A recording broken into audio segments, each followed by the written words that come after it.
Yeah.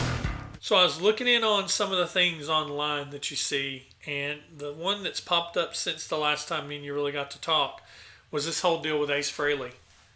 Uh, and apparently, according to the article, he and I hate some of these clickbaits because some of these clickbaits things that I've seen, they're like the disgusting thing that Ace Frehley did to his live-in lover or whatever. But this originally hit on TMZ where it says kisses Ace. I love it. It's kisses Ace Frehley, even though he's not in Kiss anymore. Kisses Ace Frehley. Girlfriend claims he pulled home ambush. Gets restraining order. OG Kiss guitarist Ace Frehley stormed into his home, into the home he shares with his estranged girlfriend, forcefully took his belongings, then left her high and dry, so she claims. Rachel Gordon was granted a temporary restraining order against Ace, who she says he's been with her 11 years, after what sounds like a bizarre and frightening incident at their house. She claimed in the docs he returned home from a business trip unannounced and barged in with Muscle, a male and female bodyguard, along with his daughter Monique. She said Ace went into his office to gather up his guitars and gold records. Rachel states the female guard threatened her with physical violence, and Monique screamed at her, "You are a skank, my family will kill you." According to docs, Gordon claims as quickly as they stormed in, Ace and his crew took off, leaving her in shock, afraid, filled with anxiety, paralyzed with fear. A friend who witnessed this claims in the docs that Fraley, Monique, and the security guards looked like they were on drugs. Gordon also alleges Fraley's exhibited physical and troubling behavior with her in the past, claiming he once threw a knife at her on the bed and said something like, you know what that can do to you." Fraley's filed legal docs of his own, claiming accusations against him are unfounded, false, and baseless. He's requesting to introduce the testimonials of the 7 witnesses he will believe will support and dismiss the restraining order. There's more, though. Gordon's also seeking money from the ex-Kiss member. There it is. She claims the home ambush happened as their lease was up. She says she needs the dough to get a new place because she doesn't work, and allegedly Ace controls their finances. She wants $11,000 for rent deposits, $20,000 for moving expenses, and for Ace to cover all the cost of their vehicles. She also wants him to fork over $25,000 for her legal fees. The last I checked, a U-Haul didn't cost $20,000. So, I mean, what do you... okay, you went first last time, so I'm going to go first this time. This is what I think about all that. She's a gold digger. Okay, one, I can tell you, I actually am proud of Ace. Because Ace took witnesses. He didn't just barge in there on his own. He took bodyguards. He took a male and a female bodyguard. And he took his daughter with him. Mm-hmm. And he has witnesses. I mean, she says she has witnesses too. But Ace has witnesses. But I just love how, they barged in. He barged into his place. He came in and took his things, his guitars, his gold albums. He took what was important to him. The other stuff, honestly, can be replaced.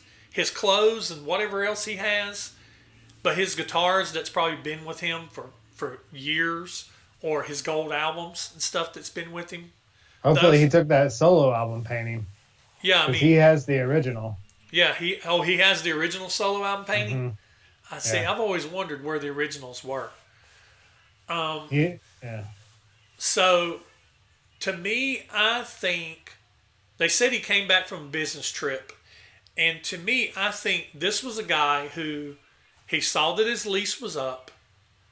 This is somebody that has caused him more trouble than she's worth, and has just basically not had to work because she's been living off of Ace. And he's, okay, my lease is up. this is a good opportunity to turn over this leaf, get rid of this baggage, and start over. Mm-hmm.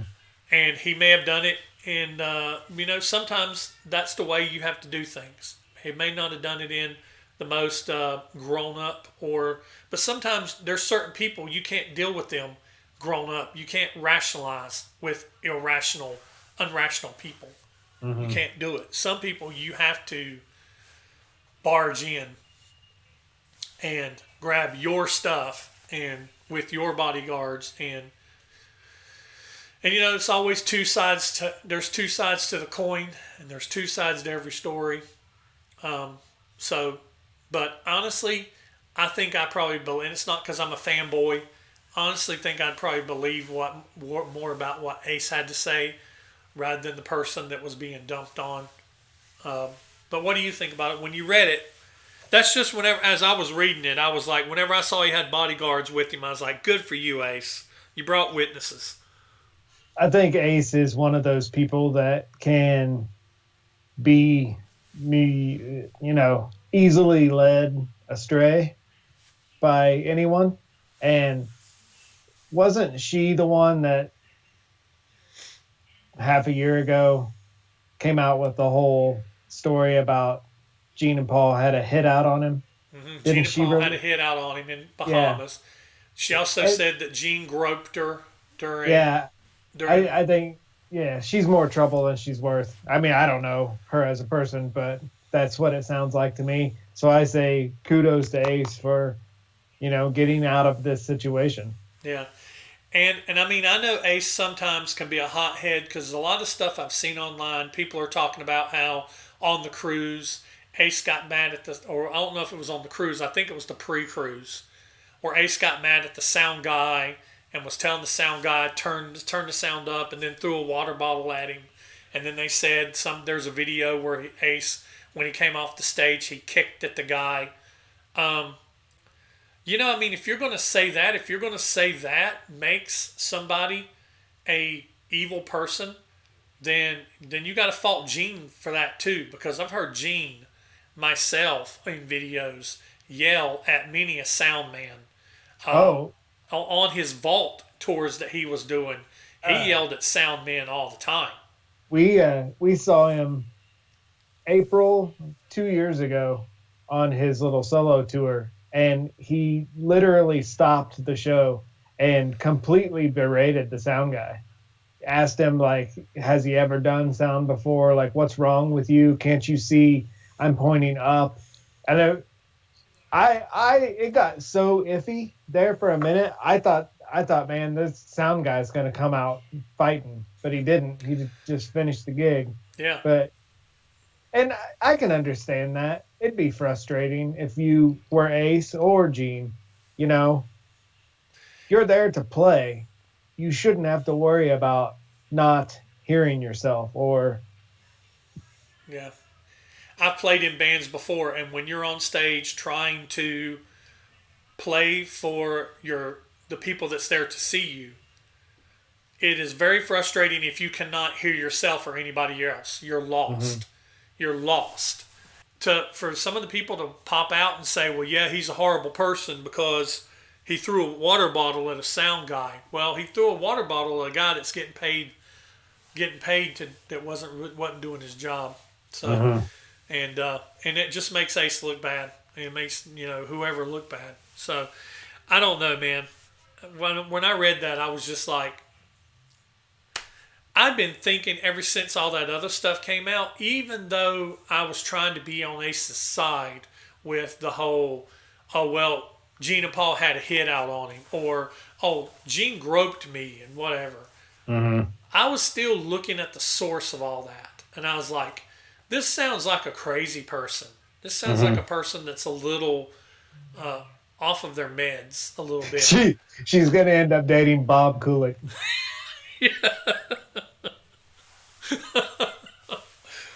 Oh, man, they're made for each other. Anyway, yeah.